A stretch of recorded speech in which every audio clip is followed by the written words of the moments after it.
Quintana sobre el modelo pedagógico que utilizan en el centro educativo. Hoy me acompañan mis compañeras Ilice Piayu, Meili Rojas, Yoribel Cortés y mi persona, Emma Quintana y Manuel Gámez. Buenos días, señor Brenda. Muchas gracias por acompañarnos hoy.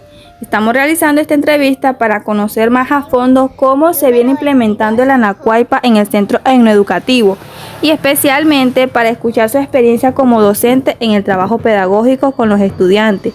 Nos gustaría que nos comparta desde su práctica diaria y su relación con la comunidad, cómo vive usted este proceso y qué aportes ha observado en los niños. Si le parece, comenzamos con la primera pregunta.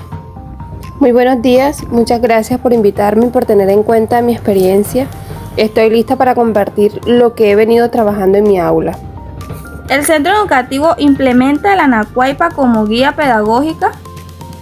Sí, en nuestro centro educativo el Anacuaypa se implementa como un eje pedagógico esencial. Más que un documento, lo asumimos como una filosofía que orienta nuestra práctica diaria. Nos ayuda a comprender que el aprendizaje para el estudiante wayúu está profundamente conectado con la vida comunitaria, el territorio y la palabra de los mayores. Por ejemplo, antes de iniciar ciertos proyectos solemos consultar con sabedores o líderes tradicionales porque sabemos que la escuela debe caminar de la mano con la comunidad. Esa articulación se ha vuelto parte de nuestra rutina y permite que nuestras clases estén más alineadas con la cosmovisión wayúu. ¿Cómo integran los principios del Anacuaypa en las actividades de aprendizaje? Integramos los principios del Anacuaypa conectando los contenidos académicos con experiencias reales y significativas para los estudiantes. En mi caso, como docente, utilizo los materiales del entorno porque representan la forma más natural de comprender en una cultura donde el territorio es un maestro permanente. Por ejemplo, cuando trabajo multiplicación no me quedo solo con ejercicios en el cuaderno, sino que salimos al campo con los niños, recogemos piedras y armamos grupos para representar las cantidades. Ellos hacen montoncitos, los cuentan, comparan y llegan a resultados desde la práctica. Esto no solo fortalece el pensamiento matemático, sino que respeta el principio wayúu de aprender observando y haciendo. Esa experiencia siempre la recuerdo porque los estudiantes se mostraron muy motivados y varios me dicen que por primera vez entendían de verdad que era multiplicar. Asimismo, en lenguaje utilizamos relatos tradicionales, en ciencias observamos las plantas medicinales y en social hablamos de clanes y territorios. Todo está atravesado por la tradición y el aprendizaje en contexto. Entonces, ¿qué importancia tiene el Anacuaypa en la formación cultural de los estudiantes? Bueno, el Anacuaypa es fundamental porque garantiza que la escuela no sea un espacio ajeno o distante a la identidad de los niños y jóvenes wayúu.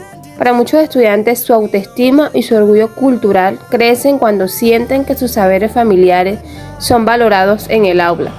He visto niños que al inicio eran tímidos o no participaban mucho, pero cuando empezamos a trabajar con relatos desde sus apushi o actividades relacionadas con el tejido, comenzaron a expresarse con más seguridad. De alguna manera sienten que lo son y lo que traen desde su casa también tiene un lugar en la escuela. El Anacuaypa también nos ayuda a fortalecer valores como el respeto, la palabra, el autocontrol y el sentido de comunidad, que son pilares en la vida wayúu. En ese sentido, su importancia es doble. ¿Por qué? Porque protege la cultura y forma integralmente a los estudiantes. ¿Qué saberes o prácticas wayúu se fortalecen gracias al uso del Anacuaypa? A través de su implementación se fortalecen saberes como la oralidad, la mediación pacífica, el respeto por los mayores, la relación con el territorio y las prácticas tradicionales como el tejido, la música y las formas propias de organizar la vida familiar. En varias actividades he invitado a madres o abuelas que tejen para que compartan su proceso con los estudiantes cuando trabajamos en geometría o patrones. Es sorprendente cómo los niños comprenden mejor esos conceptos matemáticos cuando los relacionan con la elaboración de una mochila o un chinchorro. Además, los mayores se sienten parte del proceso educativo y los estudiantes ven en ellos una fuente de conocimiento válida y valiosa. También se fortalecen las prácticas como el Put-Chipú, porque en actividades de convivencia solemos retomar su lógica, es decir, escuchar, buscar la palabra tranquila y llegar a acuerdos. Esto ayuda a que el clima escolar sea más armónico. Bueno, señor Brenda, ¿qué desafíos encuentran para poner en práctica el Anacuaypa en el aula? Bueno, en cuanto a eso, uno de los principales desafíos es la falta de materiales específicos o de orientaciones más detalladas para cada área. Muchas veces tenemos que crear nuestras propias herramientas pedagógicas a partir de la experiencia y la observación, aunque eso es enriquecedor porque requiere tiempo y creatividad. Otro reto es equilibrar el currículo oficial con el currículo propio. A veces los tiempos o contenidos que exige el sistema educativo no coinciden con los ritmos de aprendizaje de los estudiantes wayúu, que son más pausados y prácticos. También enfrentamos dificultades cuando no hay suficiente articulación entre la escuela y la comunidad. Por ejemplo, ha pasado que necesitamos la presencia de un mayor sabedor para una actividad. Aunque nosotros tenemos un sabedor dentro del centro, pero a veces por razones de trabajo o movilidad no puede asistir. Eso afecta la continuidad de algunas propuestas. Sin embargo, con diálogo y compromiso hemos ido superando muchos de estos obstáculos. ¿Reciben acompañamiento o formación específica para aplicarlo correctamente?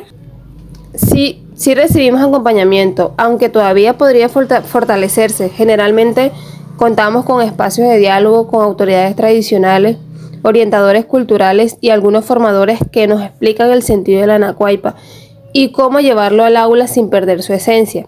En mi caso, he aprendido mucho en reuniones con mayores donde compartimos experiencias y resolvemos dudas.